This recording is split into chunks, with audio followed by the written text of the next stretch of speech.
여러분 안녕하세요. 반갑습니다. 김병용의 경매교실입니다. 오늘 준비한 영상은 경기도 일산 동구 마두동에 소재하고 있는 단독주택 하나 소개를 해드릴까 해서 영상을 준비했습니다. 요즘 날씨가 많이 쌀쌀해요. 여름에서 바로 겨울로 진입한 것 같다는 느낌이 듭니다. 자, 오늘 이 영상은 말이죠. 해당 주택지는 일산 신도시죠. 일기 신도시에 해당되는 택지개발 사업으로 조성된 주택단지 같아요. 지금 보고 계시는 지금 이 물건이요. 해당 경매 대상 물건입니다. 지하 1층에 지상 2층으로 되어 있는 단독주택입니다. 면적이 대지 면적이 약 70평. 건물 면적이 지하까지 해서 96평. 참고로 이러한 그 택지개발 사업으로 조성된 단지들은 면적이 규격화되어 있죠. 대부분의 택지개발 사업으로 조성된 주택단지는 여기는 보니까 약 대지 면적이 70평입니다. 조금 낡았죠. 97년도에 사용 승인을 받았기 때문에 꽤 시간이 걸렸습니다. 그래서 좀 외관상에 비춰지는 모습은 낡고 오래된 건물로 보입니다. 그러나 아직도 견고하게 지어져서 수리 보수 좀 하시면은 사용하는데 별 지장이 없다라는 생각을 해봅니다. 지금 보여주는 것이 로드뷰를 통해서 해당 경매 대상 물건의 주변의 이제 모습하고 해당 경매 대상 물건의 외부 주변 환경을 잠시 보고 계십니다. 자, 외관 모습은 이렇게 여러분들에게 보시는 바와 같이 이런 모습으로 되어 있다라고 이해를 하시면 되고, 내부의 권리관계가 어떤 문제점이 있는지, 또 임차인 관계라든가 이런 것을 좀 더 상세하게 설명을 좀 드려보도록 하겠습니다. 그러면 여기에서 좀 소재지를 보면 일산 동구 마두동 주택의 형태는 물건의 종별이라고 합니다. 단독주택 되어 있고요. 토지 면적은 이제 대지죠. 대지 면적은 70평. 건물의 여기 연면적입니다. 지하부터 지상 2층으로 되어 있는데 96평은 각 층의 바닥 면적의 합을 연면적이라고 합니다. 그래서 지하 1층부터 지상 2층의 총 면적이 96평이다 라는 내용이고요. 감정가는 9억 1,417만 1,720만원, 최저가는 49%부터 경매가 진행된다는 사실이고, 입찰 보조금 20%를 내라는 거예요. 누군가가 미납을 했기 때문에 해당 물건에 입찰하신 분들은 전회차에서 재고가 매수 신고일로 선정이 되어 있지만은 대금 납부 기한에 대금을 납부하지 않아서 재매각으로 이어질 사건이기 때문에 입찰을 참여하신 분들은 이런 미납 사례가 있기 때문에 조금 더 주의해서 입찰을 하시라.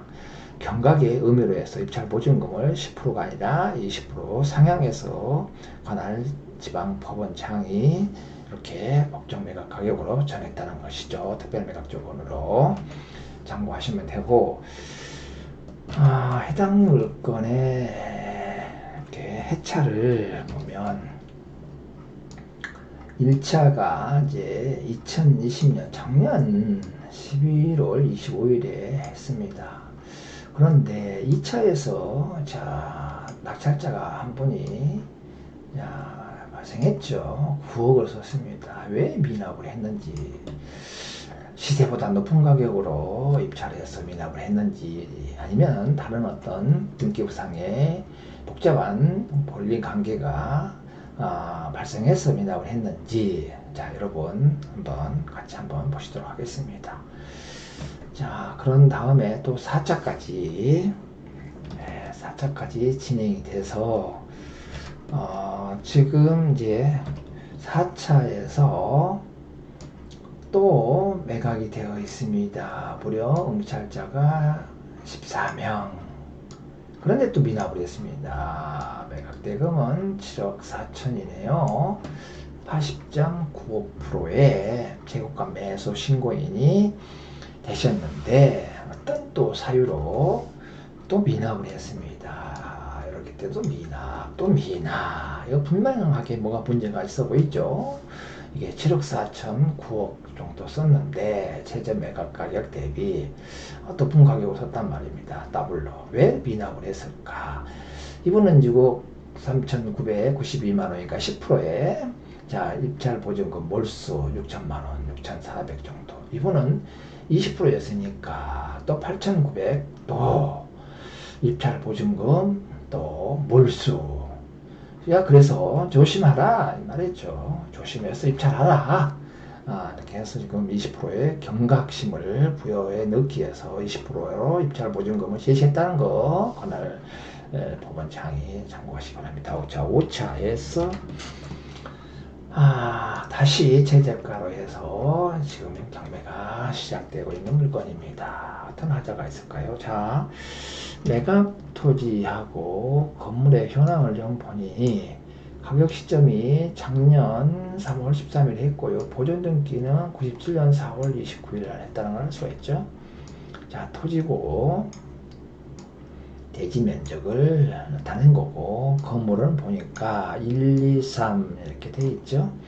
지하는 참고로 건축물 대장상에 되어 있는데 33평, 1층은 주택 33.09평, 지하 면적하고 동일하게 건물이 됐죠. 2층은 29.9평 해서 연면적 합계가 96평으로 되어 있고 사용 승인은 97년 4월 15일 날 사용 승인이 됐다는 것이죠. 자, 이렇게 할 수가 있는데 임차인의 현황을 보니 임차인은 세 분이 이렇게 있죠. 전입신고만 되어 있고 보증금이라든가 기타 등등은 기록상 나와 있지 않습니다. 자, 이제 여기서 좀 더 여러분에게 좀 살펴볼 내용이 건물의 등기부입니다. 채권은 약 8억 4,600이 되어 있는데요. 자, 등기부 각구 제 순위번호 1번에 보니까 보존 등기가 설땡땡으로 되어 있는데 등기부 주등기 2번에 보니까 소유권 이전 등기 청구권에 대한 매매 예약으로 가등기가 되어 있습니다. 하땡땡. 그런데 여기서 인수는 뭐요? 낙찰자가 요 소유권 이전 등기 청구권에 대한 이거는 채권적 청구권이에요. 나중에 소유권을 넘겨달라라고 본등기를 해버리면 소유권이 우리가 낙찰 받더라도 가등기하고 본등기 사이에 중간 등기는 직권으로 말소합니다. 그래서 인수 부담한다 조심하라 뜻입니다. 그런데 여기 보시면은 자 3번입니다. 2번은 가등기였죠. 매매 예약으로 가등기 하땡땡이 그럼 매매 예약에 의한 가등기에서 본등기했다면 요 2-1로 주등기에서 부기등기로 해서 이 순위가 그대로 이어져 와야 되는데 별도 등기했습니다. 주등기로 3번 이렇게 해서 3번에 소유권 이전에서 땡땡 그러니까 요 가등기하고 무관하게 새로운 권리로 소유권을 넘겨받았다는 뜻입니다. 등기 원인은 매매로. 그러니까 이 가등기는 그대로 인수한다.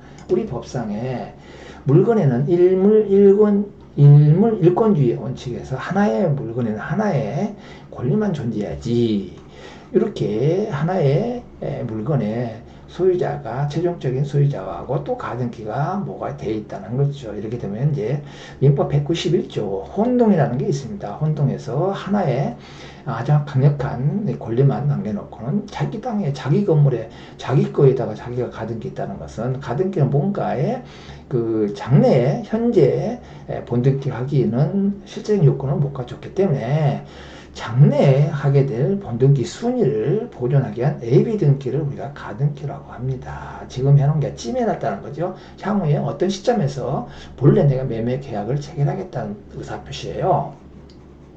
그래서 우리 법원 여기에 이제 그 혼동의 191조라고 해서 소멸시키는데 이건 혼동이 아닙니다. 왜냐하면 2번하고 3번하고의 등기의 원인 자체가 달라요. 그래서 가등기에서 본등기가 아니라 가등기 놔둬놓고 새로운 등기 원인이 매매로 해서 이 하땡땡땡 씨가 소유권을 넘겨받았기 때문에 요거는 인수 이렇게 표현해 놨습니다. 다 말씀드리지만 혼동의 소멸사유는 아니지만 나중에 이거는 이 가등기하고 이 매매 소유권 이전 등기 사이에 중간 등기가 없죠. 중간 등기가 없기 때문에 이런 것은 번득기할 수가 없다는 것이 대부분 판례입니다. 번득기할 수 없고 나중에 이제 그러면 낙찰을 받고 나면 어떻게 할 것인가 이게 말소 기준 권리죠. 건전하게 말소 기준 권리예요. 말소 기준인데 이런 부분은 나중에 낙찰을 받더라도 번득기 할 수가 없다라는 것은 이 권리로서 효력이 없다 이 말입니다. 그러면 협의 말소하든가 아니면 소송해서 요 가등기를 말소시키면 될 것 같습니다.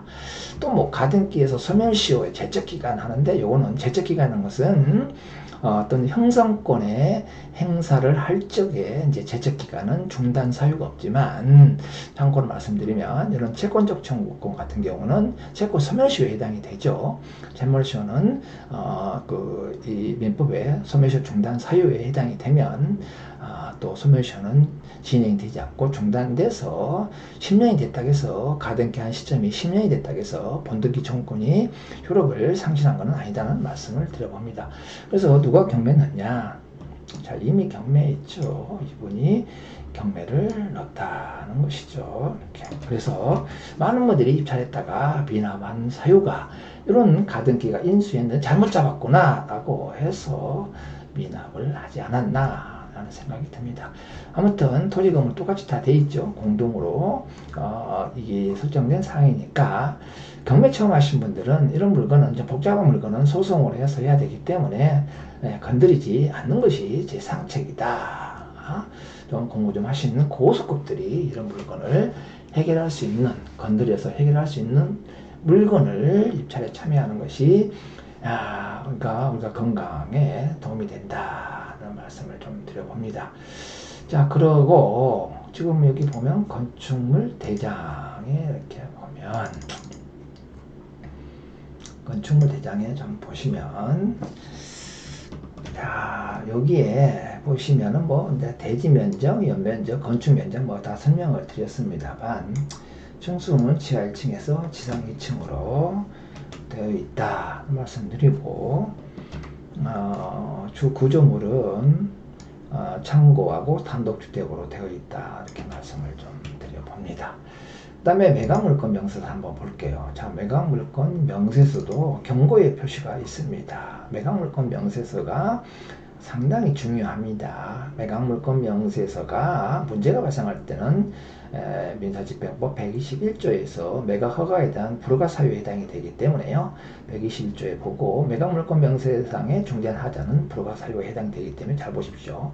자, 여기에 이제 임차인 관계가 다 나와 있는데 임차인 아까 말씀드렸지만 대항력이 없다 말씀을 드렸고, 자, 여기 보시니까 등기부 등기된 부동산에 관한 권리 가처분으로 매각이 효력이 소멸되지 않는 거 해놨습니다. 목록 1번, 각구 4번에 목록 2에 각구 6번에 소유권 이전 등기 청구권은 말소되지 않고 매수인은 인수된다 했고 가등기권자가 현재 소유자라는 말이 되어 있습니다. 이거는 뭐냐면 법원에서 이렇게 지금 현재 인지해놨습니다.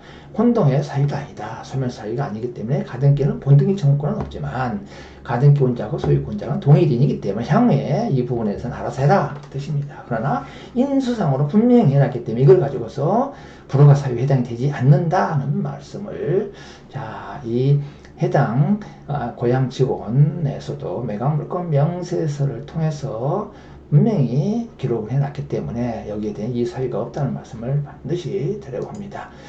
자, 그래서 오늘은 여러분하고 조금 권리관계가 복잡한 물건 같습니다만 이런 걸 툭 해서 건드려서 내 것으로 소화를 할 수 있는 소화력이 있는 분들만 입찰해서 소유권을 취득하시면 될 것 같아요. 가격조사는 해당의 전문가분, 중개사분을 통해서 시장 가격, 현장 가격을 분석한 다음에 밑도 끝도 없이 그냥 내 묻지마 투자 이렇게 지름신이 강령하셔야 높게 지른 게 장땡이라는 식으로 경매를 해서는 안 된다. 공부를 좀 해서 적정한 가격에 써야 고수다 말씀을 드립니다. 자, 오늘 영상은 마치겠습니다.